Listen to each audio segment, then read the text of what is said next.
Hello, very good evening दोस्तों। कैसे हैं आप सभी लोग। ओपन स्टडी गुरुकुल में आज आपका फिर से स्वागत है। जैसे कि आपको पता है, हम लोग आपके 30 डेज प्रैक्टिस सीरीज़ लेके आए हुए हैं साइंस की। तो आज उसका 5th डे है। कल हम लोगों ने सेल कंप्लीट कर चुके हैं। इससे पहले हम लोग आपका डाइजेस्टिव सिस्टम भी पूरा कंप्लीट कर चुके हैं। टॉपिक वाला है, उसका नाम है टिश्यू। इसके आज हम लोग क्वेश्चन करेंगे और मैं कोशिश करूंगी कि जितनी थ्योरी हो सकती है उसे इन डेप्थ यहाँ पे आपको अच्छे से समझा सकूं। चलो आगे चलते हैं और देखते हैं आज का आपका पहला प्रश्न क्या होगा। तो पहले क्वेश्चन पे हम लोग हैं, which among the following tissue are present at the growing tips of stem and root and is responsible for increase in the length of the plant. निम्नलिखित में से कौन से उत्तक तने और जड़ों के बढ़ते सिरों पे मौजूद होते हैं, बढ़ते सिरों पे मौजूद होते हैं और पौधे की लंबाई में वृद्धि के लिए जिम्मेदार होते हैं। ऑप्शंस आपको सामने दिए हुए हैं, 4 ऑप्शन हैं। मेरिस्टेमेटिक टिश्यू यानी कि विभज्योतक उत्तक, ऑप्शन बी है एपिकल टिश्यू यानी शीर्षक विभज्योतक, नंबर सी है इंटरकैलरी टिश्यू यानी अंतवृष्टि विभज्योतक, और नंबर डी है कॉलन कायमा टिश्यू यानी कि कॉलन कायमा उत्तक। तो इसका सही उत्तर क्या होगा, आप लोग जल्दी से बताइए। ठीक है, इसके बाद मैं आपको उसको एक्सप्लेन करती हूँ। देखिए, यहाँ पे जो बात करी गई है वो बात करी है कि ऐसा कौन सा उत्तक है जो बढ़ते सिरों पे पाया जाता है। यानी या तो वो प्लांट की आपके टिप पे पाया जाएगा, प्लांट के सबसे ऊपर हिस्से पे पाया जाएगा, ठीक है। नहीं तो वो कहाँ पाया जाएगा, रूट यानी जड़ों के बिल्कुल टिप पर पाया जाएगा। 2 जगह पे पाएंगे। एक हम लोग पा रहे हैं इसको शूट टिप पर यानी प्लांट के सबसे ऊपरी हिस्से पर, और दूसरा हम लोग इसे पाते हैं रूट टिप पर। और दोनों जगह अगर हम लोग देखें तो दोनों जगह क्या हो रही है, प्लांट की लंबाई बढ़ती है। लंबाई ऊपरी तने से ही बढ़ेगी, और दूसरा आपके नीचे जड़ों की भी लंबाई बढ़ती है, क्योंकि ग्रेविटेशनल फोर्स लग रही है तो वो नीचे की तरफ जाते हैं। तो यहाँ पे कौन सा उत्तक प्रेजेंट है जिसकी वजह से आपकी लंबाई यानी प्लांट की लंबाई बढ़ती है। ऑप्शन ए मेरिस्टेमेटिक टिश्यू दिया है, ऑप्शन बी एपिकल टिश्यू दिया है। जरा से समझो, एक होता है विभज्योतक टिश्यू। विभज्योतक के अंदर 3 सब पार्ट्स डिवाइड हैं, ठीक है। विभज्योतक के अंदर 3 सब पार्ट्स डिवाइड है। अगर मैं आपको ये डायग्राम से दिखाऊं तो ये कुछ इस तरीके से है। सामने आपके लिखा हुआ है मेरिस्टेमेटिक टिश्यू यानी कि विभज्योतक। अब ये टिश्यू का खास क्या है कि ये क्या करता है, ये डिवाइड करता है। यानी कि जब तक ये रहेगा तब तक प्लांट डिवाइड करता रहेगा, और तब तक ही उसकी लंबाई बढ़ेगी। तो इसका मेन काम क्या हो रहा है, डिवाइड करना। और जब हम लंबाई की बात करते हैं तो पेड़ 2 प्रकार से बढ़ता है। एक होता है कि वो लंबाई बढ़ा रहा है, और दूसरा होता है कि वो अपनी गर्थ यानी कि चौड़ाई बढ़ाने का काम करता है। 2 तरीके से, दो अलग अलग प्रकार के आपके विभज्योतक यानी कि मेरिस्टेमेटिक टिश्यू पाए जाते हैं, ठीक है। पहला जो लिखा है, पहला है एपिकल मेरिस्टेमेटिक टिश्यू। ये कहाँ पे पाया जाता है, ये आपके सामने लिखा है, ये शूट पर पाया जाता है, नहीं तो रूट की टिप पर पाया जाता है। और एपिकल मेरिस्टेमेटिक टिश्यू का मेन काम क्या होता है, कार्य क्या होता है, ये प्लांट की लंबाई बढ़ाने का काम करता है, ठीक है। क्या करता है, प्लांट की लंबाई। तो हम यहाँ पे लिख सकते हैं लेंथ इंक्रीज करता है।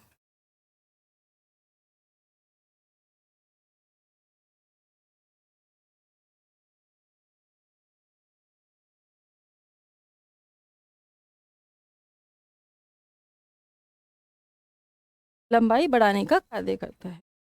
चलो ये चीज़ तो हो गई।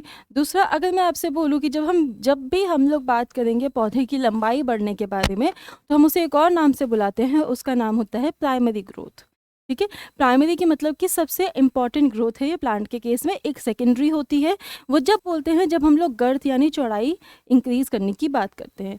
तो हम यहाँ पे ये लेंथ इंक्रीज की जगह एक और चीज़ लिख सकते हैं, प्राइमरी ग्रोथ। प्राइमरी को हम लोग इस तरीके से डिनोट करते हैं, यहाँ पे आपके सामने लिखा हुआ है, और इसके आगे ग्रोथ,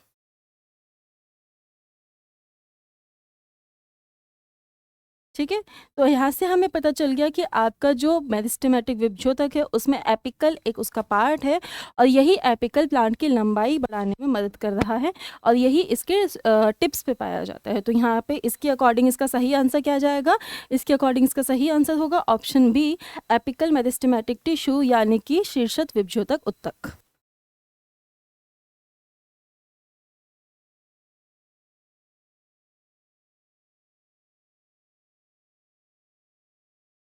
बाकी बचे हुए ऑप्शन भी मैं अभी आपको आगे समझाऊंगी। एक खाली स्लाइड लेते हुए चलते हैं, जिससे कि आपकी एक फ्लो चार्ट मैं इसमें बनवा देती हूँ। जितना फ्लो चार्ट आप इसको फ्लो चार्ट के फॉर्म में पढ़ेंगे उतना आसानी होगी आपको याद करने में, ठीक है। तो यहाँ पे हम एक खाली स्लाइड ले रहे हैं। हमने अभी क्या देखा, मेरिस्टेमेटिक में हम लोग एक चीज़ देख चुके हैं, वो है आपका शीर्षक विभज्योतक उत्तक यानी कि एपिकल मेरिस्टेमेटिक टिश्यू।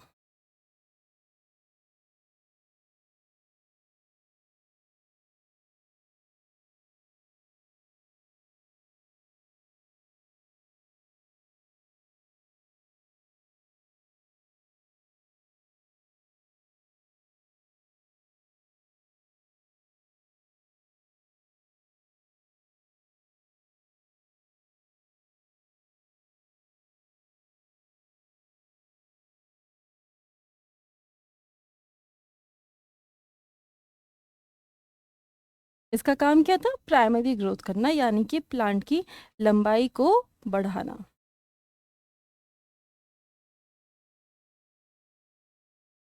ठीक है, ये हम लोगों ने देख लिया। अगले क्वेश्चन पे चलते हैं, देखते हैं आपका नेक्स्ट क्वेश्चन क्या बोल रहा है। इसको यहाँ पे कंप्लीट करते जाएंगे टेबल को साथ ही साथ में। नेक्स्ट क्वेश्चन है, consider the option and mark which among the following tissue is responsible for the girth increase in the stem and root of the plant. विकल्प पर विचार करें और चिन्हित करें कि निम्नलिखित में से कौन सा उत्तक पौधों के तनों और जड़ों में वृद्धि के लिए जिम्मेदार होता है। ठीक है, हमें बताना है क्या कर रहा है ये, इसमें आपकी वृद्धि कर रहा है, पर कैसे कर रहा है, उसकी चौड़ाई बढ़ाने में मदद कर रहा है। ऑप्शन ए है एपिकल मेरिस्टेमेटिक यानी कि शीर्षक विभज्योतक। ऑप्शन बी है मेरिस्टेमेटिक अंतरिष्ट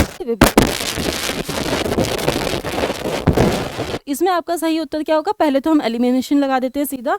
जैसे कि हम लोगों ने पढ़ा, शीर्षक तो यहाँ पे हो नहीं सकता, लास्ट क्वेश्चन में ही हमने देखा। इसका काम क्या होता है, लंबाई बढ़ाना, चौड़ाई बढ़ाने का कोई काम नहीं है, तो ये हमने तो गलत कर दिया। सेकंड है आपका इंटर कैलरी और स्क्लेरेन्काइमा। बच्चे इंटर कैलरी जो होता है वो आपका कुछ पौधों में पाया जाता है, इसका भी एक आपको आगे क्वेश्चन देखने के लिए मिल जाएगा, वहाँ मैं आपको एक्सप्लेन करूँगी, ठीक है। इसका सही आंसर जो जाएगा वो होगा पार्श्व विभज्योतक यानी कि आपका lateral meristematic tissue.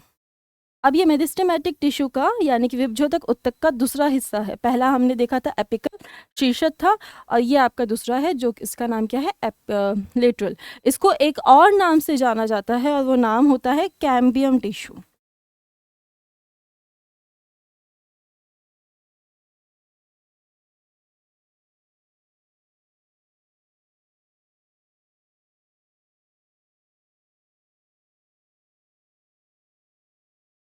Lateral sides पे ये पाया जाता है यानी तनों के बिल्कुल बाहरी हिस्सों पे ये पाया जाता है। और इसका काम क्या है, इसका काम होता है चौड़ाई बढ़ाना यानी प्लांट की गर्थ को इंक्रीज करना। अब जैसे मैंने आपको बताया था, अगर लंबाई इंक्रीज हो रही होगी तो हम लोग क्या बोलते हैं, प्राइमरी ग्रोथ हो रही है। और जब हम लोग बोलते हैं कि किसी पौधे की चौड़ाई इंक्रीज हो रही है, गर्थ इंक्रीज हो रही है, तो हम लोग इसे बोलते हैं सेकेंडरी ग्रोथ। तो यहाँ पे आपका आ गया, ये क्या करता है, सेकेंडरी ग्रोथ में हेल्प करता है।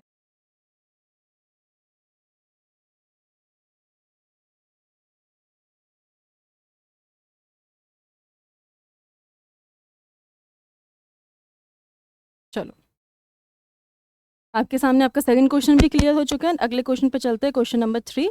यहाँ पे एक बार डायग्राम दिया हुआ है कि एपिकल पाया कहाँ जाता है, सॉरी लेटरल कहाँ पे पाया जाता है, तो वो मैं आपको बता देती हूँ। लेटरल पाया जाता है बिल्कुल प्लांट्स के लेटरल साइड्स पे यानी इसके एंड वाले साइड पे यहाँ पे, और इसका काम होता है चौड़ाई बढ़ाना। ठीक है, चलो आगे चलते हैं। नेक्स्ट क्वेश्चन है, even when we remove the tip of a sugarcane plant it still keeps on growing. Consider the following statement and mark which among the following tissue is responsible for its growth. यहाँ तक कि जब हम गन्ने के पौधे की नोक को हटा देते हैं तब भी ये बढ़ता रहता है। निम्नलिखित कथनों पर विचार करें और चिन्हित करें कि निम्नलिखित में से कौन सा उत्तक इसके विकास के लिए जिम्मेदार है।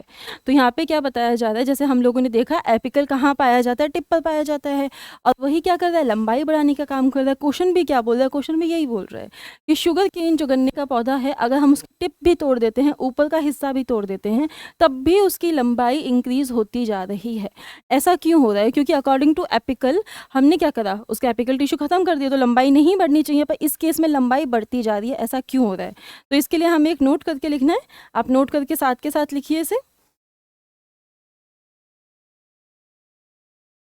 जो हमारे इंटर कैलरी टिश्यूज होते हैं,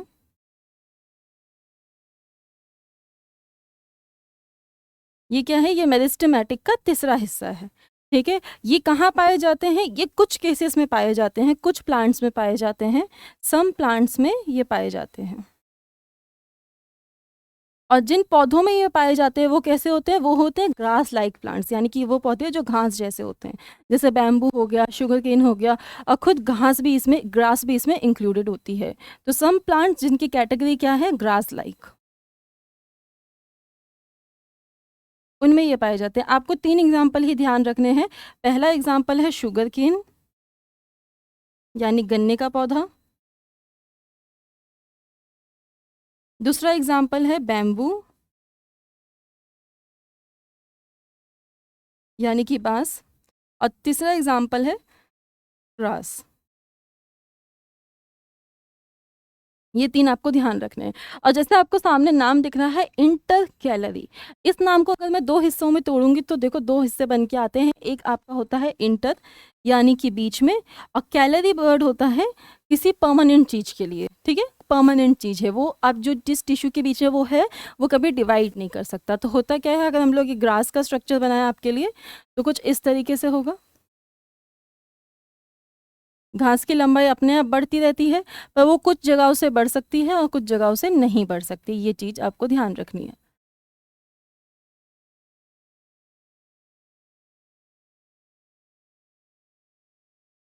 ये हो गया। बीच में ये जो हिस्सा है जहाँ पे आपको घास नहीं दिख रही है, ये क्या है, ये परमानेंट टिश्यू है, यानी कि ये अब आपका डिवाइड नहीं करेगा, विभजोतक इसका नहीं होगा, डिवीजन नहीं होगा, तो ये इस जगह से लंबाई नहीं बढ़ा सकता। तो यहाँ पे परमानेंट है और यहाँ पर परमानेंट है। और बीचों बीच क्या प्रेजेंट है, बीचों बीच प्रेजेंट है आपका इंटर कैलरी टिश्यू। तो इसका मतलब क्या हुआ, 2 परमानेंट टिश्यूज के बीच में जो एक टिश्यू प्रेजेंट है जो क्या कर रहा है, लंबाई बढ़ाने का कार्य कर रहा है, उसे हम लोग बोलते हैं इंटरकैलरी। सेम क्या होता है, सेम पाया जाता है शुगर केन के केस में। अगर मैं इसे सीधा खड़ा कर दूं, कुछ इस तरीके से आपको बना के दूं, तो शुगर केन के केस में क्या होता है, नोड्स प्रेजेंट होते हैं बीच बीच में, इंटरनोड्स प्रेजेंट होते हैं। इन इंटरनोड्स से लंबाई नहीं बढ़ती है। लंबाई कहाँ से बढ़ती है, यहाँ वाले टिश्यूज से।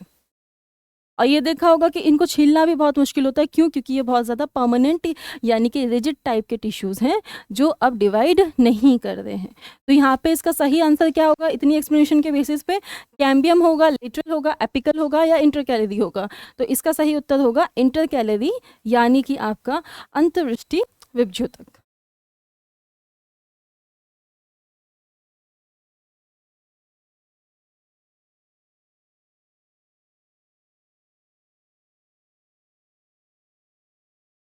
चलो, तो हम लोगों ने मेरिस्टेमेटिक में 3 टाइप देखे। पहला था आपका एपिकल, दूसरा था आपका लेटरल, लेटरल को हम लोग एक और नाम से जानते हैं कैम्बियम, और तीसरा था इंटरकैलरी। इसमें से 2 आपके प्राइमरी ग्रोथ यानी कि लंबाई बढ़ाने का काम कर रहे थे। लंबाई कौन कौन बढ़ा रहा है, एपिकल लंबाई बढ़ा रहा है और इंटरकैलरी लंबाई बढ़ा रहा है।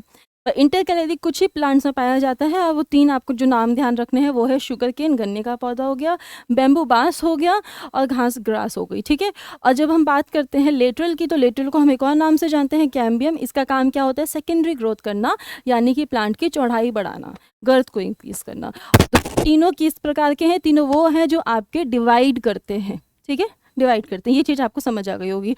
आगे चलते हैं अगले क्वेश्चन की ओर, क्वेश्चन नंबर 4।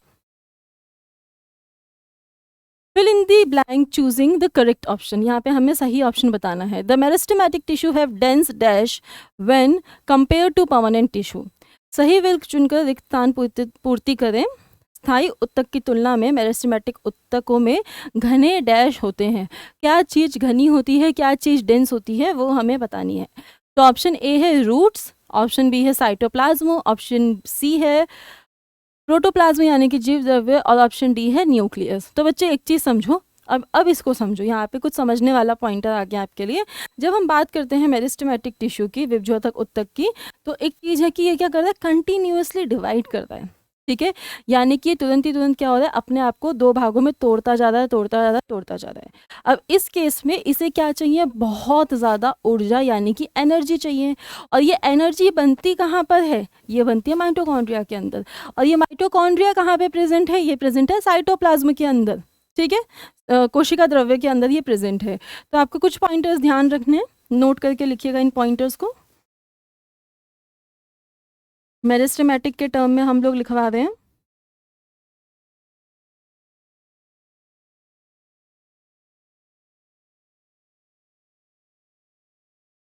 पहला तो ये कि ये कंटिन्यूअसली डिवाइड करता है, यानी कि लगातार अपने आप को तोड़ता रहता है।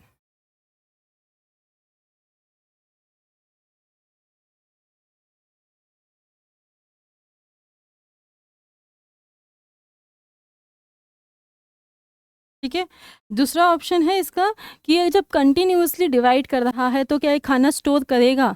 खाना स्टोर नहीं करेगा। क्यों नहीं करेगा? कि जितना ये खाना ले रहा है उसको तुरंत के तुरंत यूज़ कर रहा है डिवीजन के लिए। तो खाना स्टोर कहाँ पे होता है? खाना स्टोर होता है वैक्यूल के अंदर। तो इसके पास वैक्यूल भी नहीं होता है, यानी इसके पास राजधानी नहीं होती है। तो हम यहाँ पे लिख रहे हैं वैक्यूल मेरिस्टेमेटिक के केस में क्या होता है? एब्सेंट होता है।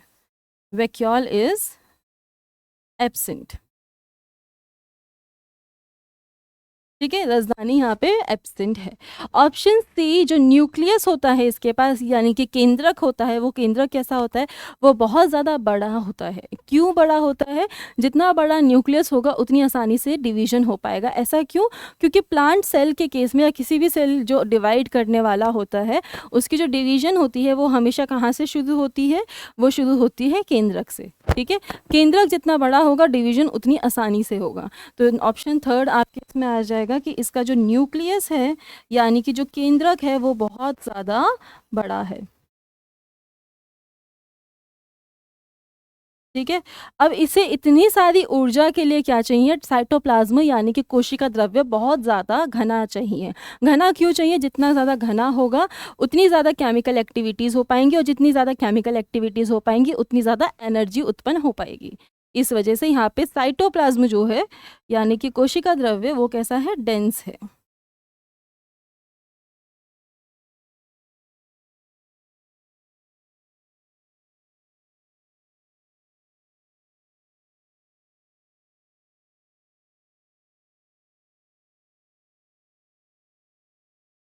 ओके, तो यहाँ पे आपसे क्या पूछा है? स्थायी ऊतकों की तुलना में मेरिस्टेमेटिक ऊतक में घने डैश होते हैं, डेंस क्या होता है ये पूछा गया है।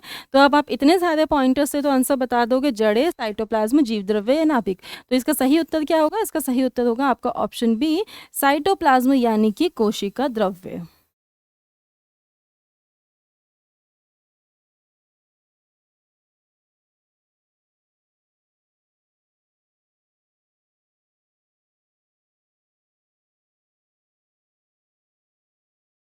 ठीक है, ये इसका हमारा सही आंसर है।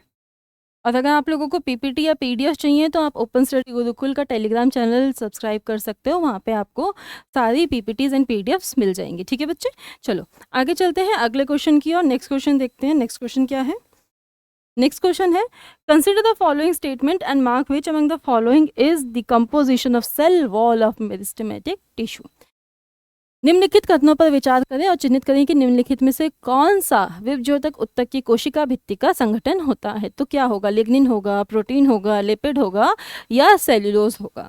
तो पहले तो हम बात करते हैं कोशिका भित्ति की। ये मैंने आपको, अगर आपको नहीं पता है कोशिका भित्ति क्या है तो एक बार कल वाला जाके लेक्चर देख लेना, वहाँ पे अच्छे से एक्सप्लेन है। फिर भी मैं यहाँ थोड़ा सा आपको बताती हूँ, वही हम नोट करके लिखेंगे कुछ पॉइंटर्स इसके बारे में इम्पॉर्टेंट। सेल वॉल, कोशिका भित्ति आपके कुछ सेल्स में पाई जाती है, यानी कुछ ही प्रकार की कोशिकाओं में पाई जाती है। कहाँ कहाँ पाई जाती है वो आपको ध्यान रखना है। सबसे पहले तो ये सारे पादपों में पाई जाती है, यानी कि प्लांट्स में पाई जाती है। तो कहाँ पे पाई जाती है? सबसे पहला केस है प्लांट्स। ठीक है। नंबर सेकंड केस है ये आपकी एल्गी में पाई जाती है, काई में पाई जाती है। नंबर थर्ड है फंगी यानी कवक में पाई जाती है। और नंबर फोर्थ है, साइड करके लिख रहे हैं हम लोग यहाँ पर, बैक्टीरिया में भी पाई जाती है। ठीक है, इन सब के पास कोशिका भित्ति पाई जाती है। कोशिका भित्ति है क्या? जब हम सेल को बात करते हैं तो सेल के पास आपकी एक प्रकार की लेयर होती है, मेम्ब्रेन होती है बाहर की तरफ, उसे हम लोग बोलते हैं कोशिका मेम्ब्रेन, यानी कि सेल मेम्ब्रेन, प्लाज्मा मेम्ब्रेन। ठीक है, इसके बाहरी तरफ में पौधों के केस में या ऐसे ऑर्गेनिजम्स के केस में जो ज़्यादा मूवमेंट नहीं कर सकते उनके पास होती है कोशिका भित्ति। जो उन्हें बाहर के एक्सट्रीम क्लाइमेट से बचाने का काम करती है। जैसे कि अगर बहुत ज़्यादा गर्मी पड़ रही है, धूप है, वॉल्केनिक इरप्शंस हो रहे हैं कहीं पर, तो जितने लेवल तक हो सकता है ये इन प्लांट्स को या बैक्टीरियाज को बचाने की कोशिश करती है। बट हर के केस में जो कोशिका भित्ति है उनका कंपोजिशन, संगठन अलग अलग प्रकार का होता है। जैसे हम लोग बात करते हैं प्लांट्स की, तो प्लांट्स के केस में जो इसका संगठन कंपोजिशन होता है वो मेनली होता है सेल्यूलोज का और हेमी सेल्यूलोज का। ये क्या है, अगर ये समझ नहीं आता बच्चे, तो ये कुछ भी नहीं है, आपके मिनरल्स या प्रोटीन्स के नेम्स हैं। ठीक है। एल्गी जो है, एल्गी का जो मेन कंपोजिशन होता है वो क्या होता है, वो होता है गैलेक्टिन्स एंड मनास। ये क्या है, ये एक प्रकार के मिनरल्स हैं।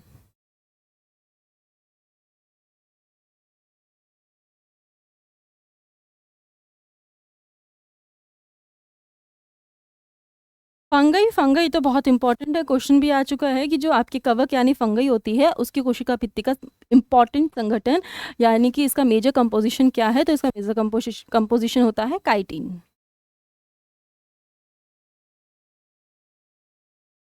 ठीक है।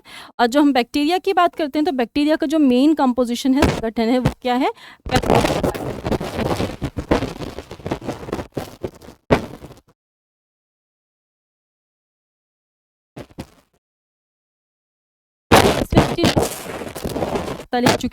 बैक्टीरिया के केस में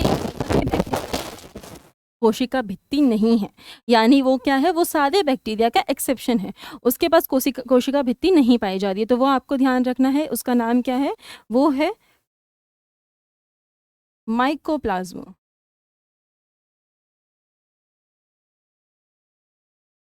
ठीक है, माइकोप्लाज्मा, इसके पास कोशिका भित्ति नहीं है।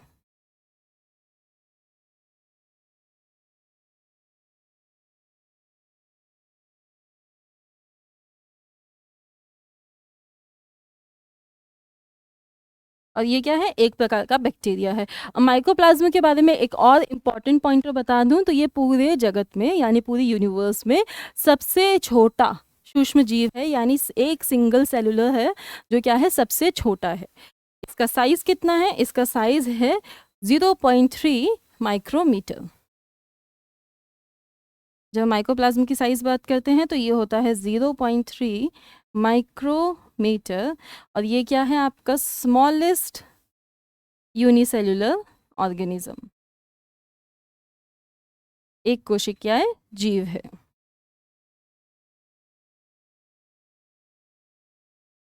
चलो, हमें इतने सारे पॉइंटर्स तो इसमें पता चल गए।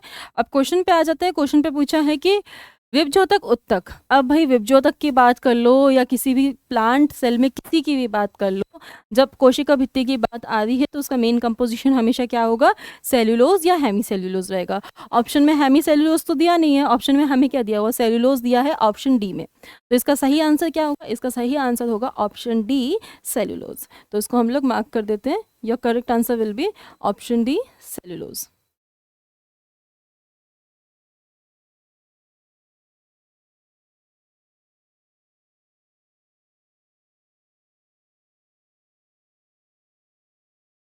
ठीक है।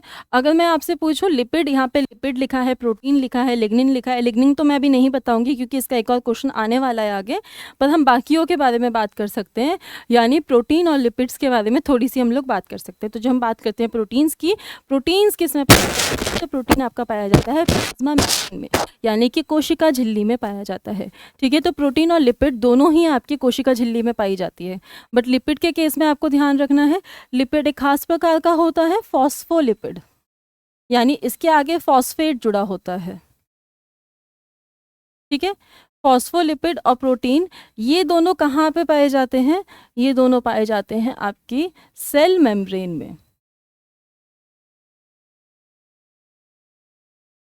और सेल मेम्ब्रेन को हम लोग एक और नाम से जानते हैं, प्लाज्मा मेम्ब्रेन के नाम से भी जानते हैं।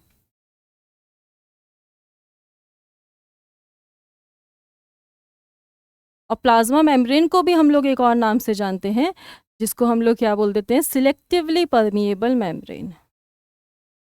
ऐसा क्यों बोलते हैं वो आपको थ्योरी की क्लास में पता चलेगा।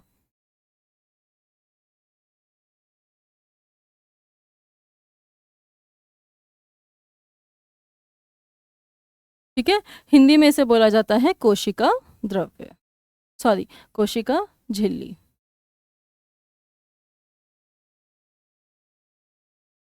चलो अगले क्वेश्चन की ओर चलते हैं, नेक्स्ट क्वेश्चन देखते हैं। नेक्स्ट क्वेश्चन क्या है, ये आई होप आपको अच्छे से समझ आ गया होगा। अगले क्वेश्चन पे चलते हैं।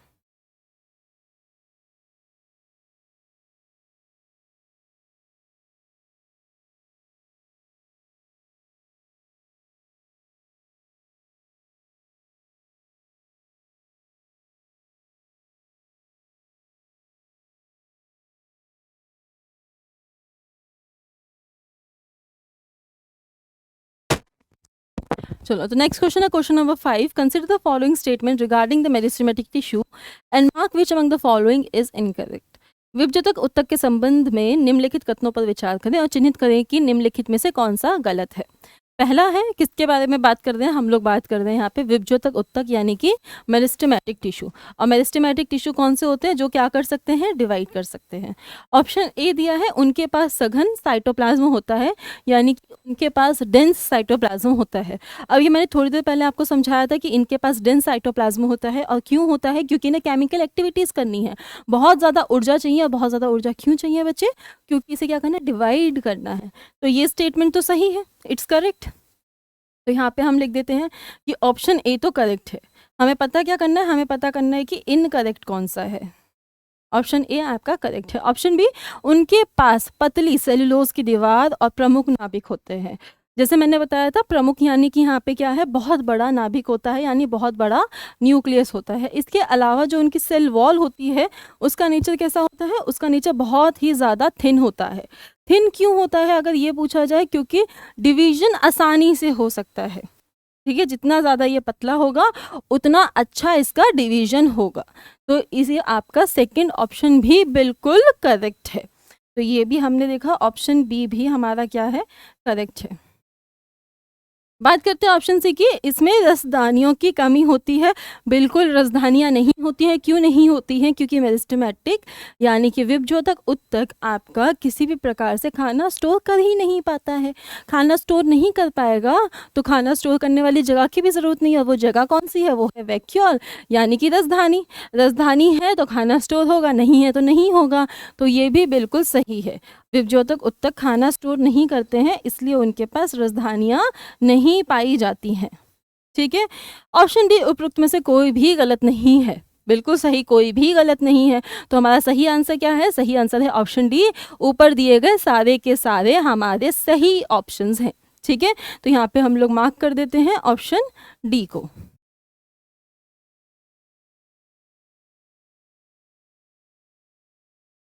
यह आपका आंसर है।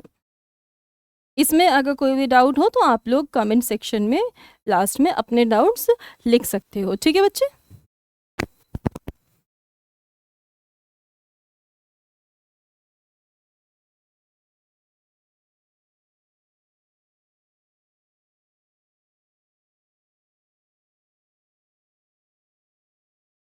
चलिए अब हम चलते हैं अगले क्वेश्चन की ओर, देखते हैं आपका अगला क्वेश्चन क्या है। चलो नेक्स्ट क्वेश्चन है आपके सामने, question number 6। What will happen when meristematic tissue stops dividing and start differentiation. अब देखो यहाँ पे हम लोगों ने मेरिस्टेमेटिक टिश्यू की बातें खत्म कर दी हैं। अब हम लोग क्या बात कर रहे हैं, अब हम लोग उन टिश्यूज़ की बात कर रहे हैं जिन्होंने डिवीजन स्टॉप कर दिया है। और डिवीजन स्टॉप करने के बाद अब उनका एक ही फंक्शन हो गया है, और वो फंक्शन क्या है, कोई भी फंक्शन को लास्ट तक करना। हो सकता है कि वो खाना को आपका बना रहे हैं, या खाने को ट्रांसपोर्ट करने का काम कर रहे हैं, या पानी को ट्रांसपोर्ट करने का काम कर रहे हैं, प्लांट को फ्लेक्सिबिलिटी दे रहे हैं, क्लोरोफिल स्टोर करके रखा है, या खाना स्टोर करने का काम कर रहे हैं। तो जब ये सारी चीज़ें होती हैं तो प्लांट जो टिश्यू है वो डिवाइड करना बंद कर देता है। ठीक है, क्या कर देता है, डिवाइड करना बंद कर देता है। चलो तो हम लोग इसकी बात करते हैं। हमारे सामने गिवन है एक वर्ड, डिफरेंशिएशन, विभेदन होना। तो इसको ज़रा आप लोग समझो, नोट करके लिखते हैं। दो तीन पॉइंटर्स हैं इसमें, नोट। जब हम बात करते हैं विभजोतक उत्तक की यानी मेरिस्टेमेटिक टिश्यू की, तो हम लोग देखते हैं ये क्या कर रहा है, डिवाइड कर रहा है। और ये जब तक डिवाइड करेगा तब तक क्या होगा, पेड़ की लंबाई और चौड़ाई बढ़ती रहेगी। है। और जब इसने डिवाइड करना छोड़ दिया, जब इसने डिवीजन करना छोड़ दिया तब क्या होगा, तब बात आती है।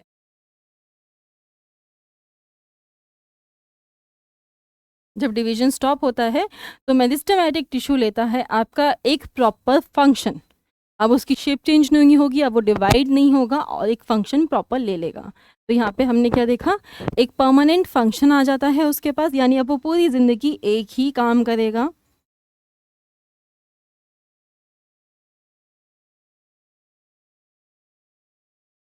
ठीक है, एक परमानेंट शेप आ जाती है।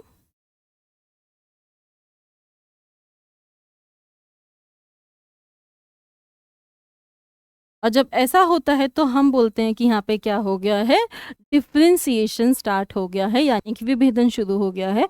अब यहाँ पे आपका ये पर्टिकुलर उत्तक डिवीजन नहीं करेगा। तो अकॉर्डिंग टू ऑप्शन यहाँ पे सही उत्तर क्या होगा आपका, जब विभेदक आपका विभाजित होना बंद कर दे और विभेदन की प्रक्रिया शुरू कर दे तो उस केस में क्या होता है, वो स्थायी उत्तक में बदल जाता है, या वो एपिडर्मिस में बदल जाता है, या वो पैरेन्काइमा में बदल जाता है, या ऑप्शन डी क्लोरेन्काइमा में बदल जाता है। तो इसका सही उत्तर है कि वो आपका परमानेंट टिश्यू में बदल जाता है। ठीक है, जैसे डिवीजन स्टॉप होगा, एक सेम फंक्शन और एक सेम स्ट्रक्चर इसे मिल जाएगा, तो ये किस में हो जाएगा, ये आपका एक प्रकार से परमानेंट टिश्यू हो जाएगा। तो ऐसी कंडीशन आने पे हम उस पर्टिकुलर टिश्यू को नाम दे देते हैं परमानेंट टिश्यू,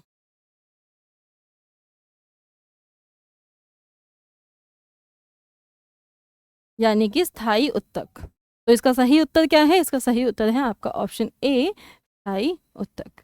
अब मैं थोड़ा सा इससे ज़्यादा एक्सप्लेन करूँगी परमानेंट टिश्यूज़ को आपको, क्योंकि जितनी जल्दी आपको ये एक्सप्लेनेशन समझ आ जाएगा उतना आसानी हो जाएगा हम लोगों को क्वेश्चन सॉल्व करना। ठीक है, तो हम एक्सप्लेनेशन की बात करते हैं इसकी। हमने देखा एक साइड मेरिस्टेमेटिक था, मेरिस्टेमेटिक ने जब डिवीजन स्टॉप कर दिया, एक सेम फंक्शन और सेम स्ट्रक्चर ले लिया, तो हमने बोला कि डिफरेंशिएशन की स्टेज आ गई है, यानी विभेदन की प्रक्रिया शुरू हो गई है। और जब ऐसा हुआ तो उस पर्टिकुलर टिश्यू को हमने क्या नाम दे दिया, हमने उसे नाम दे दिया परमानेंट टिश्यू, यानी कि स्थायी उत्तक। तो हम यहाँ पे बात कर रहे हैं परमानेंट टिश्यूज़ की।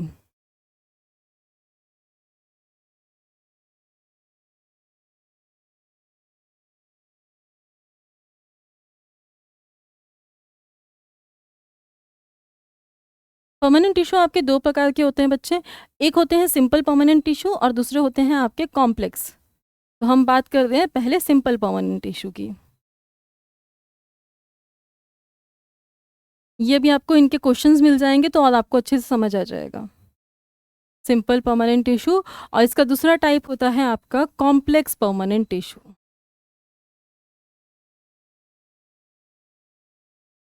अब ज़रा इसे समझो, होता क्या है, दोनों में अंतर क्या है, एक का नाम सिंपल क्यों रखा है और एक का नाम कॉम्प्लेक्स क्यों रखा है।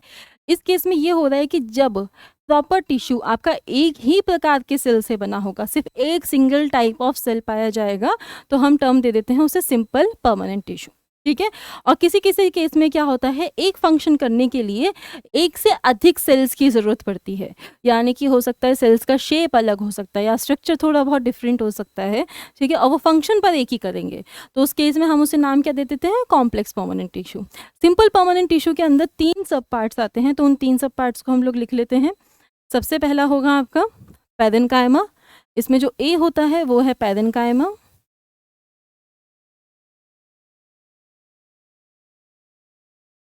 ठीक है, बी कॉलेनकाइमा,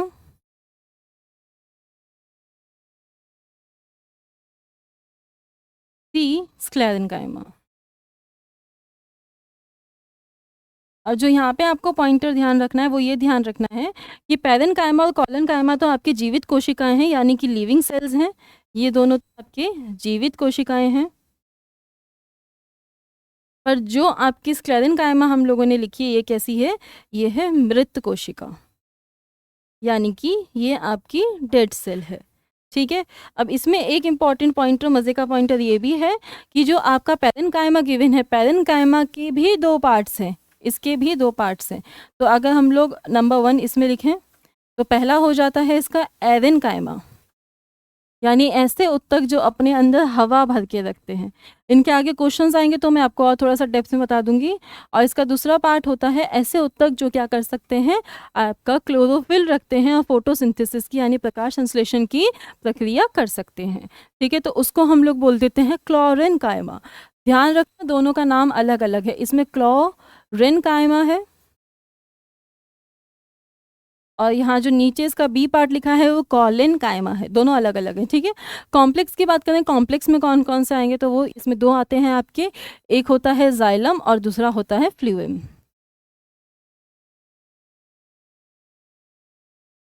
जाइलम आपके पानी और मिनरल्स को ऊपर ले जाने का काम करता है, यानी पूरे पेड़ में वाटर की कमी का जहाँ पर भी होगी जाइलम उसकी पूर्ति करेगा, जाइलम उसको ट्रांसपोर्ट करेगा। और फ्लूएम एक पाइप है जहाँ से क्या ट्रांसपोर्ट होता है, फूड होता है। अब अगर मैं आपसे पूछूं कि प्लांट अपने फूड को किस फॉर्म में स्टोर करता है, तो आपका आंसर क्या जाएगा, प्लांट किस फॉर्म में स्टोर करता है, प्लांट स्टोर करता है स्टार्च की फॉर्म में, ठीक है।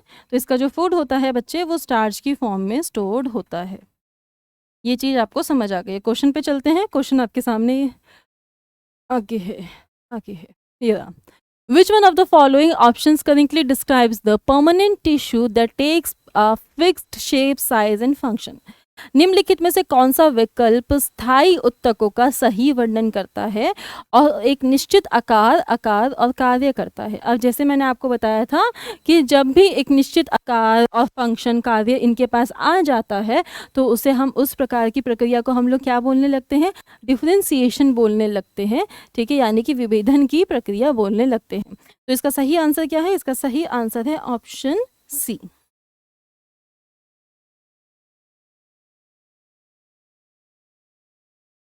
ठीक है, ये चीज़ आपको समझ आ गई है, कहाँ से कहाँ चेंज होता है, मेरिस्टेमेटिक से ये आपका परमानेंट में चेंज होता है, यानी अब ये डिवीजन नहीं करेगा, सिर्फ एक ही प्रकार के कार्य को अपनी ज़िंदगी भर करेगा। ज़िंदगी भर का मतलब जब तक कि वो मृत नहीं हो जाता। अगले क्वेश्चन पे चलते हैं। नेक्स्ट क्वेश्चन है, when meristematic tissue stops dividing and start differentiation they are divided into two categories of permanent tissue.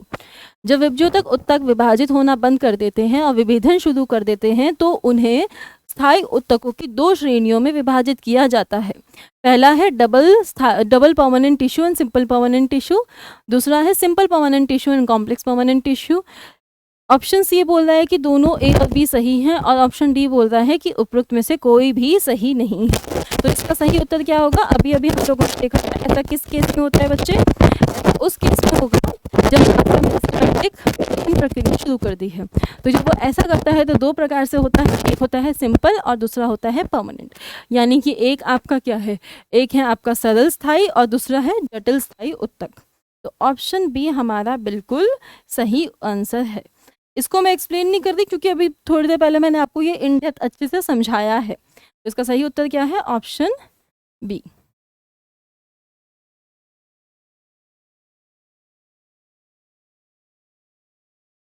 चलो आगे चलते हैं अगले क्वेश्चन की ओर। Consider the following statements and mark which among the following is incorrect with respect to parenchyma tissue. निम्नलिखित कथनों पर विचार करें और चिन्हित करें कि पैरेन्काइमा उत्तकों के संबंध में निम्नलिखित में से कौन सा गलत है। पैरेन्काइमा उत्तक एक प्रकार की जटिल स्थायी उत्तक है। पैरेन्काइमा कोशिका में प्रमुख नाभिक और रितिकाएं युक्त साइटोप्लाज्म होता है। ये कोशिकाएं मृत है। कोशिका भित्ति पतली होती है। ये एक प्रकार का सरल स्थायी उत्तक है। अब इसमें ऑप्शन दिए हैं 5 और इसमें से एक चीज़ आपको बता दूं कि 2 ऑप्शंस आपके गलत हैं। तो जल्दी से आप इसके सही आंसर बताइए, जब तक मैं भी पानी पी लेती हूँ थोड़ा सा। आप इसको सोचिए, फिर 2 कौन कौन से गलत हैं, हमें क्या बताना है, 2 कौन कौन से गलत हैं। ठीक है, आप लोग मुझे बताइएगा।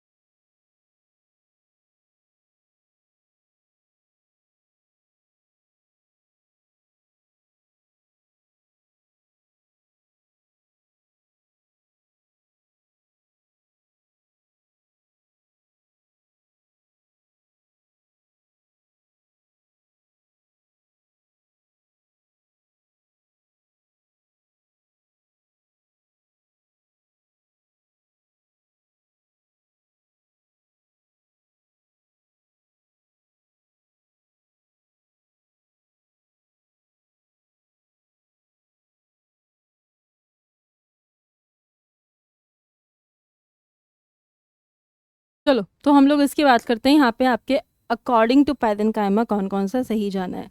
तो पहली बात तो बात किसकी हो रही है, बात हो रही है आपके पैरेन्काइमा टिश्यू की। ठीक है, किसकी बात हो रही है? पैरेन्काइमा टिश्यू की बात हो रही है। और जब हम पैरेन्काइमा की बात करते तो हमने क्या देखा था? मेरिस्टेमेटिक आपका परमानेंट में डिवाइड होता है। परमानेंट 2 प्रकार के होते हैं, एक होता है स्थायी और दूसरा होता है जटिल, है ना? यानी कि सिंपल और कॉम्प्लेक्स 2 प्रकार के आपके परमानेंट टिश्यूज़ हैं, उत्तक हैं। तो यहाँ पे जो पैरेन्काइमा है वो किस में आता है? वो परमानेंट में आता है या वो सिंपल में आता है, ये आपको बताना है बच्चे। तो इसको हम लोग देखते हैं, ये आपका आता है सिंपल परमानेंट टिश्यू में। ठीक है, तो यहाँ पे स्थायी जटिल की जगह क्या होना चाहिए? Simple permanent tissue. तो एक तो आपका ऑप्शन ए गलत है, इनकरेक्ट।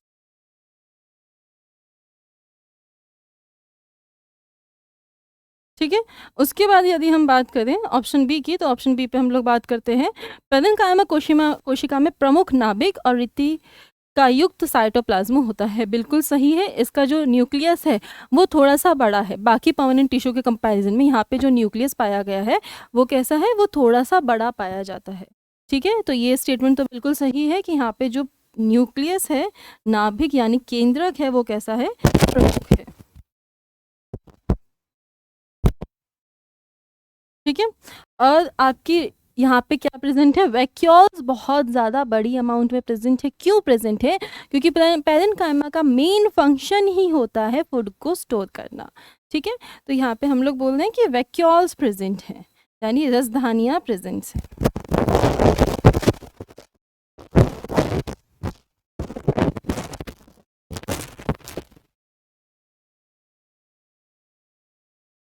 क्यों प्रेजेंट है? क्योंकि पैरेन्काइमा का मेन फंक्शन होता है, इसका मेन फंक्शन है फूड को स्टोर करना। और खाना कहाँ स्टोर होता है? खाना स्टोर होता है वैक्यूल।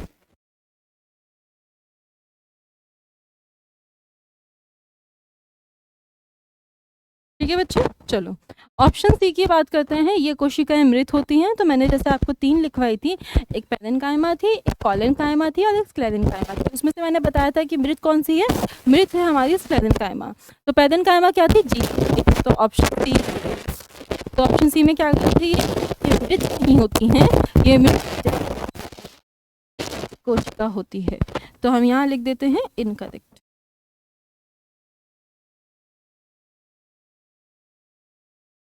ठीक है, ऑप्शन डी बोल रहा है ये कोशिका भित्ति पतली होती है। बिल्कुल इसकी कोशिका भित्ति पतली होती है। ऐसा क्यों?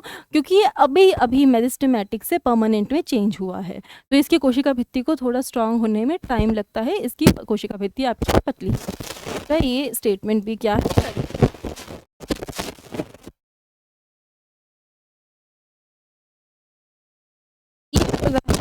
ये सरल स्थायी उत्तक है, सरल स्थायी उत्तक है, जटिल स्थायी उत्तक नहीं है।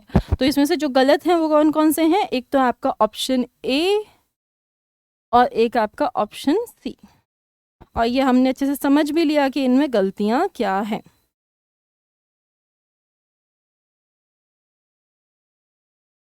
ठीक है, चलो आगे चलते हैं, नेक्स्ट क्वेश्चन पे चलते हैं।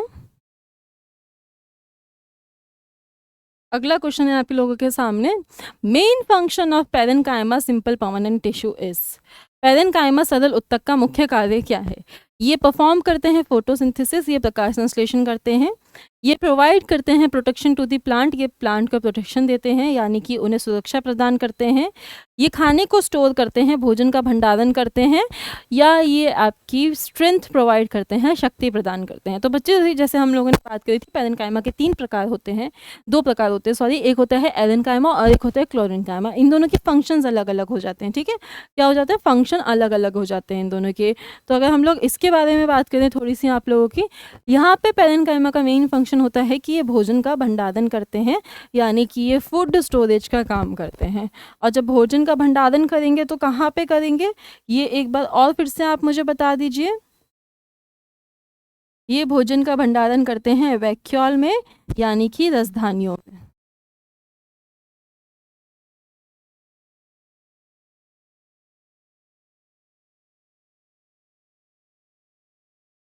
ठीक है, रसधानियों में ये आपके भोजन का भंडारण करते हैं। चलो यहाँ पे भोजन का भंडारण हो गया। प्रकाश संश्लेषण जब ये करेगा तो इसका नाम बदल जाएगा, नाम बदल के क्या हो जाएगा? क्लोरेन्काइमा। तो यहाँ पे ऑप्शन ए में आपका पैरेन्काइमा का फंक्शन नहीं बताया है, ये फंक्शन बताया है क्लोरेन्काइमा का।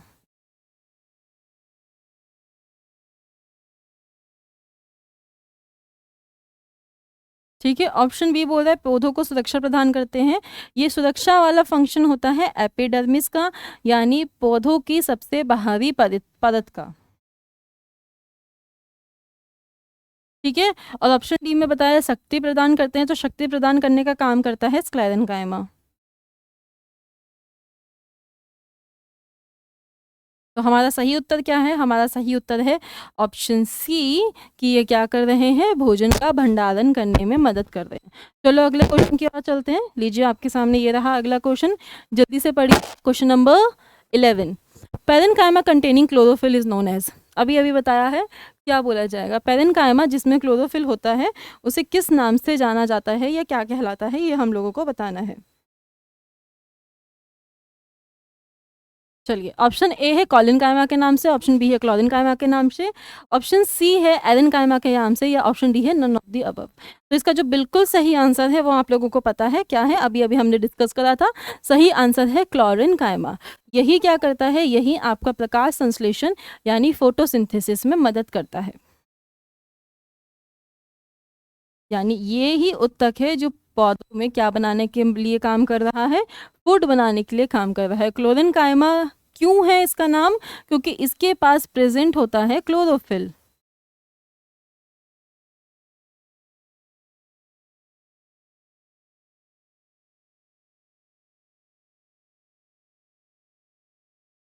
ठीक है बच्चे, और बात करें कॉलिन कायमा की, तो कॉलिन कायमा क्या करता है, कॉलिन कायमा प्लांट्स में फ्लेक्सिबिलिटी देता है, लचीलापन देता है, जो हम पौधों को मोड़ मोड़ पाते हैं आसानी से। ठीक है, ये किसकी वजह से होता है, ये होता है आपके कॉलिन कायमा की वजह से। ठीक है, तो ये क्या कर रहा है, ये आपको पेड़ों को फ्लेक्सिबिलिटी यानी कि लचीलापन दे रहा है।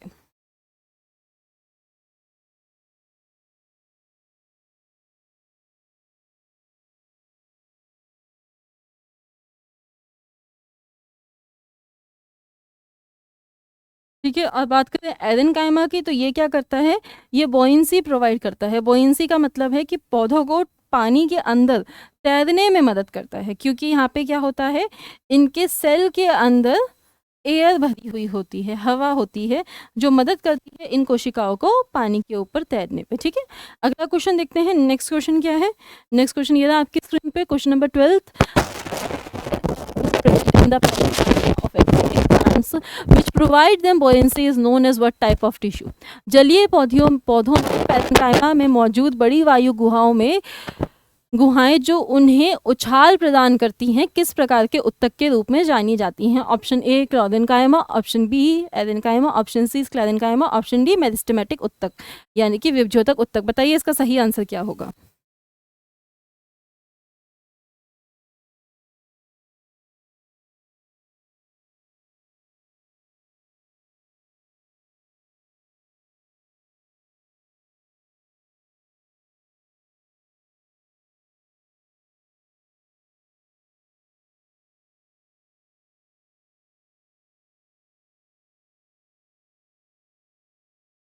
चलिए इसके सही उत्तर की हम लोग बात करते हैं, इसका सही आंसर क्या होगा।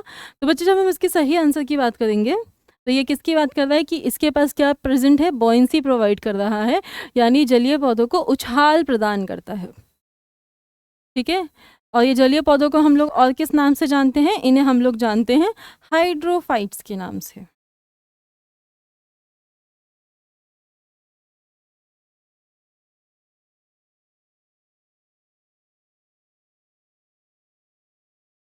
ठीक है बच्चों, हाइड्रोफाइट्स। इसका सही आंसर क्या है, थोड़ी देर पहले हम लोगों ने डिस्कस किया था, एरिन कायमा इसका बिल्कुल सही आंसर है।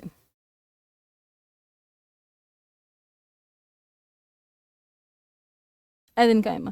बात करें क्लोरिन कायमा की, तो क्लोरिन कायमा अभी हमने थोड़ी देर पहले डिस्कस करा था। इसका मेन फंक्शन क्या होता है, इसका मेन फंक्शन होता है पौधों को प्रकाश संश्लेषण यानी कि फोटोसिंथेसिस में मदद करना। तो इसे भी हम लोग लिख देते हैं, सारे पॉइंटर्स एक बार देख लेते हैं। ये क्या करता है, ये फोटोसिंथेसिस में हेल्प करता है।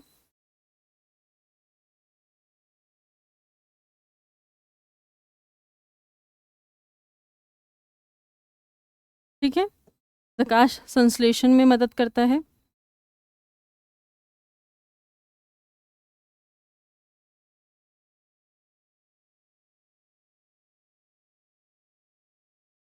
स्क्लेरेन्काइमा क्या करता है? स्क्लेरेन्काइमा रिजिडिटी प्रोवाइड करता है, यानी कि पौधों को स्ट्रॉन्ग नेचर देता है कि जिससे वो जल्दी से तोड़े नहीं जा सकते। और मेरिस्टेमेटिक उत्तक क्या करता है बच्चे? ये तो डिवाइड करने का काम करता है, यानी ये विभज्योतक उत्तक है, पेड़ की लंबाई या चौड़ाई बनाने में मदद करता है। तो सही आंसर क्या है? सही आंसर है आपका option B, aerenchyma tissue. Next question है, which among the following statement is incorrect regarding collenchyma simple permanent tissue. Collenchyma सरल स्थायी उत्तकों के बारे में निम्नलिखित में से कौन सा कथन गलत है, ये हमें बताना है। ऑप्शन है, flexibility in the plant is due to collenchyma tissue. पौधों में लचीलापन कॉलेनकाइमा उत्तकों के कारण होता है। ऑप्शन बी है, दे हैव इरेगुलर थिकन्स, उनके अनियमित मोटे कोने होते हैं। ऑप्शन सी है, they have no intercellular space, उनके पास कोई अंतरकोशिकीय स्थान नहीं होता है। और ऑप्शन डी है, दे आर लिविंग सेल, वे जीवित कोशिकाएं होती हैं। तो बताइए इसका सही आंसर क्या होगा? इसे हम लोग एक्सप्लेन कर लेते हैं। कॉन्सेप्ट का मतलब आप लोगों को पता है कि क्या करता है? फ्लेक्सिबिलिटी प्रोवाइड करता है, ठीक है, फ्लेक्सिबिलिटी प्रोवाइड करता है।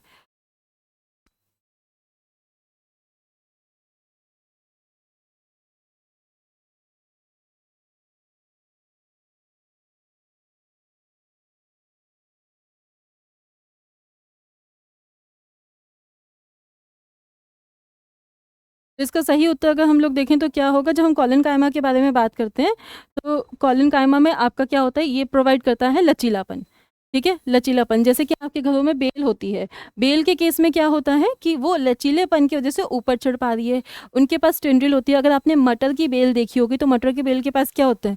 कुछ इस प्रकार का स्ट्रक्चर पाया जाता है। ये आपका क्या करता है? आगे पकड़ के ऊपर जाने में सहायक होता है, ये उसको एक सपोर्ट देता है। और इसका जो लचीलापन है वो कहाँ से आता है? इसका लचीलापन आता है आपका कॉलेनकाइमा की वजह से,